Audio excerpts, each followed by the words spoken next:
بسم اللہ الرحمن الرحیم بسم اللہ والصلاة والسلام علی رسول اللہ صلی اللہ علیہ وآلہ وسلم۔ السلام علیکم ورحمۃ اللہ وبرکاتہ۔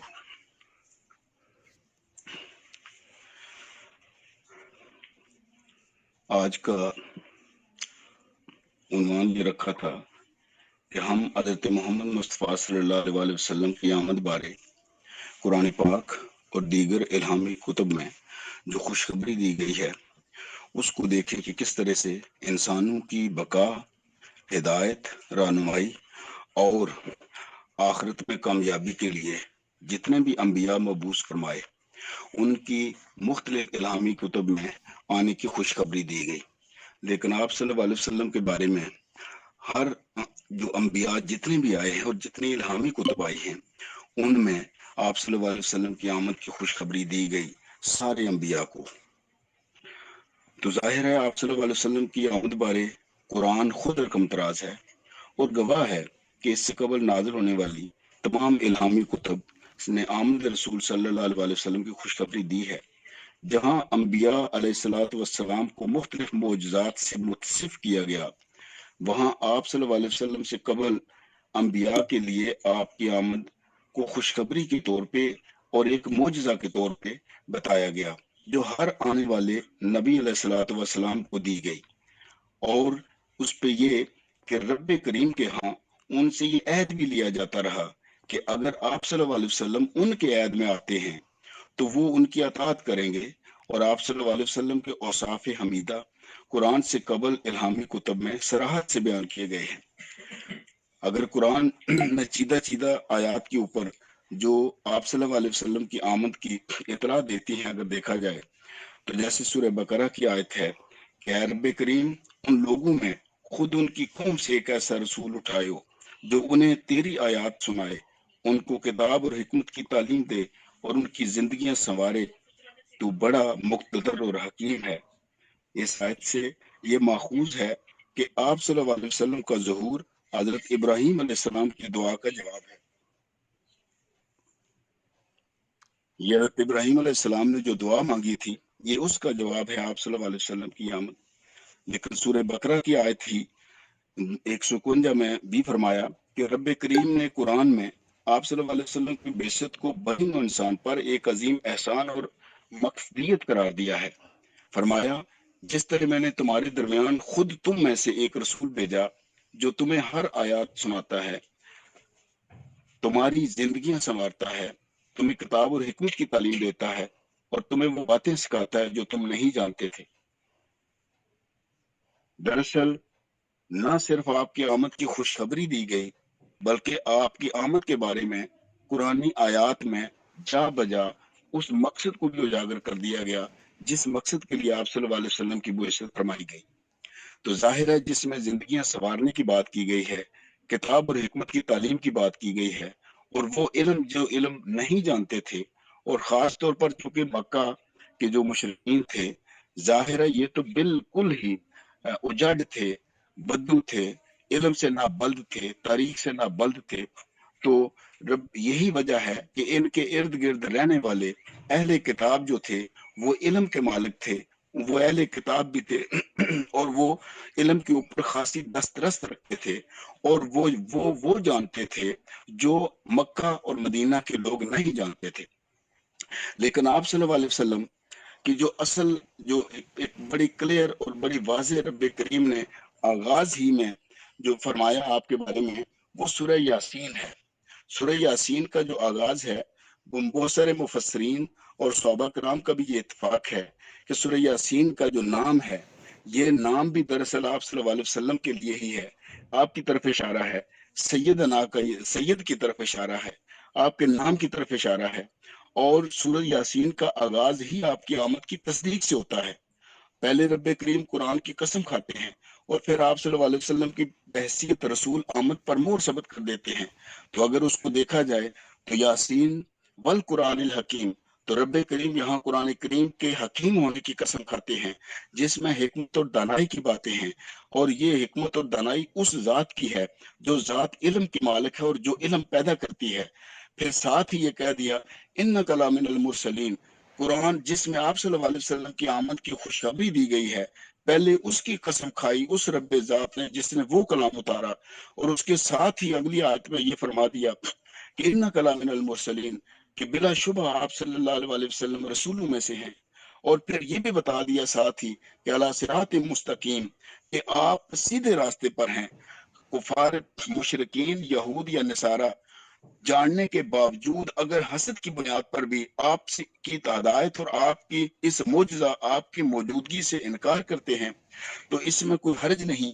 آپ درست راستے پر ہیں، آپ کو پریشان ہونے کی ضرورت نہیں ہے۔ لیکن ساتھ یہ کہا کہ تنزیل العزیز الرحیم، رب کریم نے یہ فرما دیا کہ میں نے یہ جو آپ کی بعثت کا اعلان کیا ہے، یہ کوئی عام کتاب نہیں، نہ ہی عام کوئی آتھر ہے، نہ ہی کوئی ناسے ہے، بلکہ یہ وہ ہے کہ جس کے آگے کسی کا بس نہیں چلتا۔ یہ اس نے لکھا ہے کہ جس کے لکھے ہوئے کو کوئی مٹا نہیں سکتا، جس کو کوئی روک نہیں سکتا، جس کا کوئی انکار نہیں کر سکتا، اور جو انکار کرے گا وہ مار کھائے گا، وہ بچ نہیں سکتا، نہ دنیا میں نہ آخرت میں۔ دنیا میں رب کریم نے کہا کہ میں چونکہ انسانوں کے لیے مہربان ہوں، تو جو قرآن کریم کی خوشخبری سے بھی انکار کرتا ہے، رب کریم اس کے لیے بھی مہربان ہے، اس لیے کہ دنیا کا رزق اس کے لیے اللہ رب العزت نے اپنے ذمہ لے لیا ہے، لیکن آخرت کے لیے کچھ نہیں رکھا۔ تو ایک تو یہ ہوا کہ قرآن چونکہ ایک غالب اور حکیم رب ہستی کی طرف سے نازل کردہ ہے، یہی وجہ ہے کہ رب کریم نے یہاں اس آیت میں یہ کہا ہے کہ میں ناسے کی حیثیت سے قرآن میں نہیں کہہ رہا کہ آپ مرسلین میں سے ہیں، بلکہ میں ایک غالب حکمت والی ذات کی حیثیت سے کہہ رہا ہوں کہ آپ جو ہیں نبی اور رسول ہیں، مرسلین میں سے ہیں، اور درست راستے پر ہیں، جو آپ پیغام دے رہے ہیں وہ پیغام بھی درست ہے۔ اور پھر دوسرا اگر آپ آگے دیکھیں تو رحیم کا مطلب یہ ہوا کہ جب رسول اللہ صلی اللہ علیہ وسلم کو بھیجا اور کتاب کے ساتھ دیتا اور ہدایت اور رہنمائی دی، اور یہ کس لیے دی؟ کہ صرف کامیابی کے لیے۔ کامیابی کہاں کی؟ دنیا کی بھی کامیابی اور آخرت کی کامیابی، دونوں کو اس میں سمو دیا۔ رحیم وہی ذات ہے جو معاف کر سکتی ہے، جو ہدایت کی طرف لا سکتی ہے، جو آدمی کو رہنمائی میسر کر سکتی ہے، اور وہ رہنمائی جس میں کوئی شک و شبہ نہ ہو۔ تو لہٰذا سورہ یاسین کی یہ پہلی چاروں جو آیات ہیں، یہ آپ صلی اللہ علیہ وسلم کی آمد، آپ صلی اللہ علیہ وسلم کے درست ہونے، اور آپ صلی اللہ علیہ وسلم کا اصل مقصد اور ہدایت جو ہے اس کو واضح کر دیا گیا۔ محمد بن اسحاق جو ہے وہ لکھتے ہیں کہ یہود نصارہ نے اپنے انبیاء سے سن رکھا تھا اور الہامی کتابوں میں آپ کی آمد کے بارے اور صفات بارے پڑھ رکھا تھا، وہ مشرکین کے ساتھ اس بارے میں ذکر کرتے رہتے تھے، اور جب کبھی یہود و نصارہ کو کافروں کے مقابلے میں شکست کا احتمال ہوتا تو دیکھیں وہ فوراً اپنی الہامی کتاب یعنی توریت اور انجیل کی طرف رجوع کرتے اور اس کو نکال کر ان آیات پر انگلی رکھ کر رب کریم کے سامنے دعا کرتے اور قسم کھاتے کہ اے رب کریم، یہ آیات جو تو نے اتاری ہیں، جن میں تو نے یہ خوشخبری دی ہے کہ ایک نبی آئے گا، یا اللہ اس کے صدقے ہمیں اس شکست سے بچا، ہمیں اس جو ایک دریدگی ہے اس سے محفوظ رکھ، اور ہم اس نبی کا جو تو نے بھیجنا ہے اس کا ساتھ ہم دیں گے۔ اور ساتھ یہ بھی دعا کرتے تھے تو رات کی اس آیت کے اوپر انگلی رکھ کر کہ اگر وہ نبی جتنا جلدی میرے مالک ہو وہ تو بھیج، تاکہ ہم اس کے ساتھ مل کر کفار کو شکست دیں۔ لیکن ہوا کیا؟ یہ سب اس کے الٹ ہوا، اور وہ حسد ان کو کھا گیا، چونکہ نسل جب حسب اور نسب رچ بس جائے تو پھر آدمی اس سے باہر نہیں نکل سکتا۔ یہی وجہ ہے کہ رب کریم نے حسب اور نسب میں صرف عزت نہیں رکھی، رب کریم عزت ساری کی ساری اللہ کے لیے ہے، اور اللہ رب العزت جس کو عزت دے، جس کو نبوت دے، جس کو رسالت دے، جس کو فضیلت دے، یہ اس نے اپنے پاس رکھا۔ اور اسی لیے کہ انسان کی کوئی عزت نہیں ہے سوائے اس کے کہ جو عزت اللہ رب العزت کسی کو دے دے، جو مقام اللہ رب العزت دے دے، تو جو انبیاء کو رب کریم نے مقام دیا یہ اس کی ذات کا دیا ہوا مقام ہے، یہ اس کی ذات کی دی ہوئی عزت ہے۔ سورہ اعراف میں آتا ہے کہ وہ سب جانتے تھے کہ ان یہود و نصارہ کے بارے میں سورہ اعراف میں یہ فرما دیا گیا کہ وہ سب جانتے تھے، مگر حسد کی وجہ سے جب آمد ہوئی تو ماننے سے انکار کر دیا۔ سورہ بقرہ میں تو اس حد تک اس کی صراحت موجود ہے کہ اللہ زین یتبعون الرسول النبی ربی الذین امی الذین یجدونہ مکتوبا عندہم فی التوراۃ والانجیل، وہ لوگ جو نبی امی اور رسول کی پیروی کرتے ہیں وہ تورات و انجیل میں آپ صلی اللہ علیہ وسلم کا لکھا پاتے ہیں، یعنی قرآن مجید، یہ خوشخبری قرآن مجید نے تورات اور انجیل میں لکھی گئی جو موجود ہے، جو یہود اور نصارہ خود پڑھتے تھے، اس کے بارے میں سورہ اعراف جو ہے اس میں قرآن پاک نے اس کا بتا دیا کہ وہ پڑھتے تھے اور وہ جانتے تھے اور انہیں پتا تھا کہ یہ ہے۔ یہود اور نصارہ کے ساتھ ساتھ مشرکین کو بھی ظاہر ہے آگاہ کر دیا گیا کہ آپ صلی اللہ علیہ وسلم نبی برحق ہے، لیکن مشرکین کا حسد یہ تھا کہ ہمارے سرداران میں سے کسی کو یہ اعزاز کیوں نہ دیا گیا۔ یہود اور نصارہ کو یہ تھا کہ ہماری نسل جو بنی اسرائیل ہے، یہ رب کریم نے اس سے یہ نبوت کیوں چھین لی اور بنی اسماعیل کو کیوں دے دی۔ ان کو تو یہ حسد تھا، لیکن مشرکین کو یہ حسد تھا کہ سردار ہم ہیں، بڑے ہم ہیں، قبیلے کو ہم ڈیل کرتے ہیں، معاملات کو ہم چلاتے ہیں، پالیٹکس ہمارے پاس ہے، روزگار ہمارے پاس ہے، تو یہ کدھر آ گئی نبوت جو ہے یہ ادھر۔ تو یہ حسد مشرکین کو بھی تھا۔ مشرکین چونکہ یہود اور نصارہ کے ساتھ تجارت بھی ان کی تھی، اختلاط بھی ان کے ساتھ تھا، میل جول بھی ان کے ساتھ تھا، معاملات میں یہ بیٹھتے بھی تھے، اور یہود اکثر ڈسکس ان کے ساتھ کیا کرتے تھے، وہ بھی جانتے تھے اور مشرکین کو بھی اس بات کا علم تھا۔ اس کے باوجود کہ یہ امی تھے، یہ مشرکین ان پڑھ تھے، لیکن ان کو علم تھا کہ ایک نبی آئے گا، لیکن یہ ان میں سے کسی کو علم نہیں تھا کہ وہ نبی کس جو نسل سے، کیا بنی اسرائیل سے آئیں گے یا بنی اسماعیل سے آئیں گے۔ یہ تو رب کریم نے جب بھیج دیا تو اگلا سٹیپ ان کے پاس آ گیا کہ جس سرداروں میں سے رب کریم نے کیوں بھیجا۔ پھر قرآن میں اگر رب کریم نے خوشخبری دی ہے تو رب کریم جو قرآن آپ صلی اللہ علیہ وسلم کے اوپر اترا ہے، اسی طرح کی ایک ایک کتاب ہمارے سرداروں کے اوپر رب اتار دے، ہم مان جائیں گے۔ یہ وہ حسد کی انتہا تھی جس کے اوپر یہ مشرکین اور وہ دونوں جو یہود اور نصارہ یہ چل پڑے۔ قرآن پاک اس بات کا بھی اعلان کرتا ہے کہ حضرت عیسیٰ علیہ السلام نے بنی اسرائیل کو آگاہ کیا تھا کہ میں تورات میں اس کی تصدیق کرتا ہوں، اور آپ صلی اللہ علیہ وسلم کی آمد کی خبر اس خوشخبری جو ہے وہ بھی آپ میں دیتا ہوں، اور اس بات کے ساتھ کہ ان کا نام جو ہے وہ احمد ہے۔ تو یہ حضرت عیسیٰ علیہ السلام نے بھی یہ کہہ دیا۔ سورہ صف میں ہے، یاد کرو عیسیٰ ابن مریم کی وہ بات جو اس نے کہی تھی، اے بنی اسرائیل، میں تمہاری طرف اللہ کا بھیجا ہوا رسول ہوں، تصدیق کرنے والا اس توریت کی جو مجھ سے پہلے آئی موجود ہے، اور بشارت دینے والا ہوں ایک رسول کی جو میرے بعد آئے گا جس کا نام احمد ہوگا۔ تو یوں انجیل میں بھی، تورات میں بھی آپ صلی اللہ علیہ وسلم کی بہترین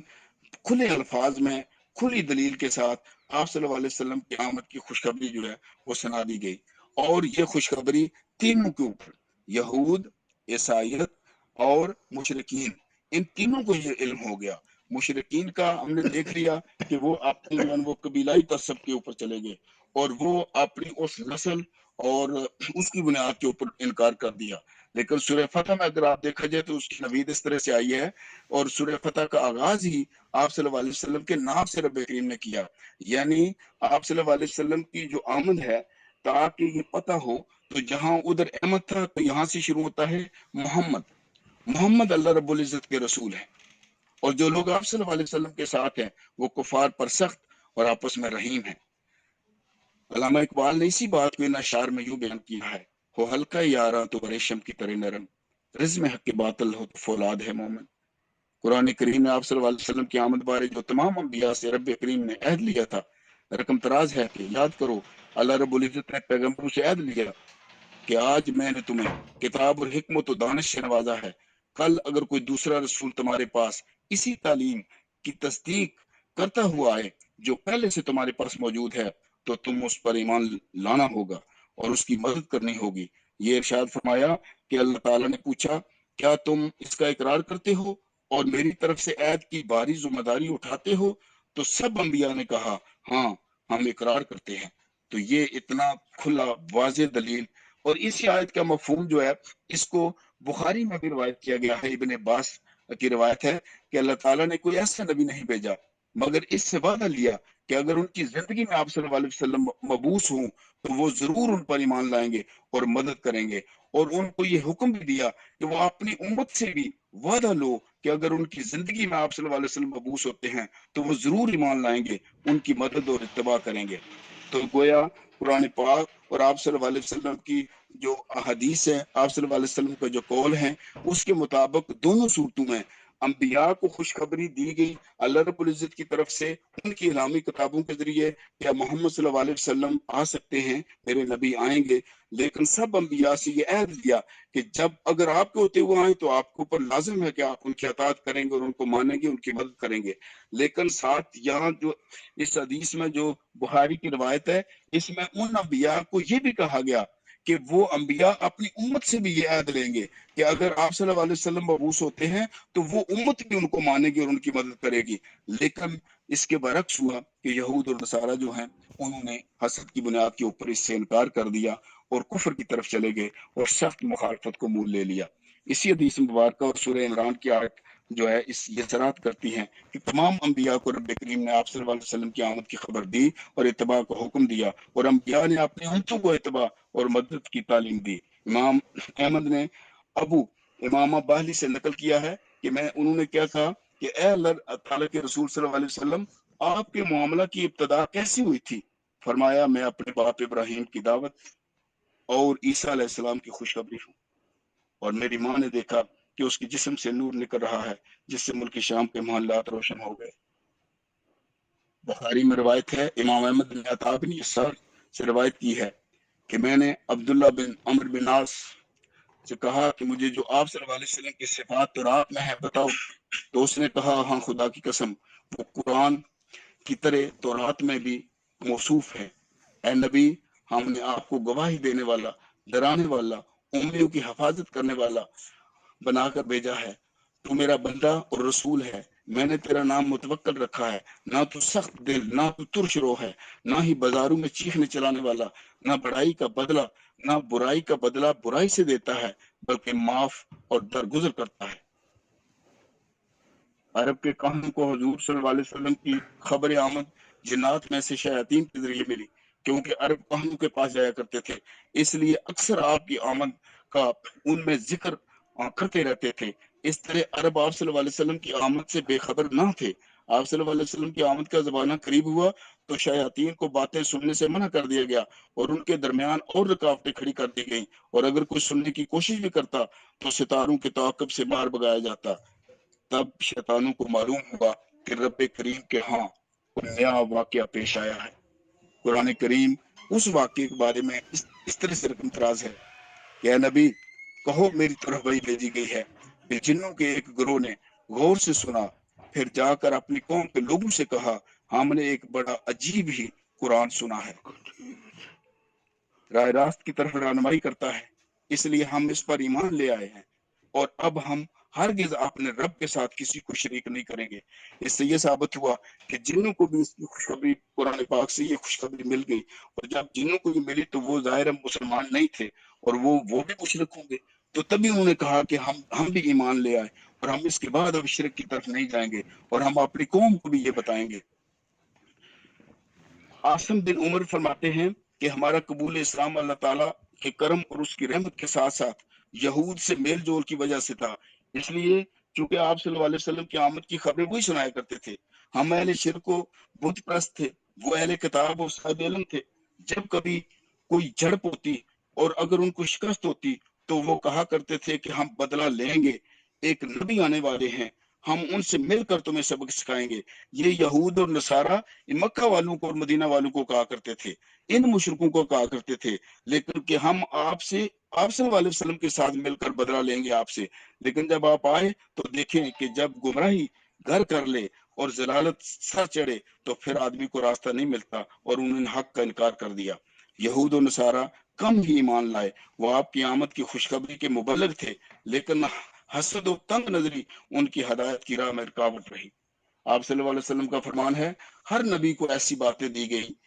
جن کو دیکھ کر لوگ اس پر ایمان لے آتے ہیں۔ یوں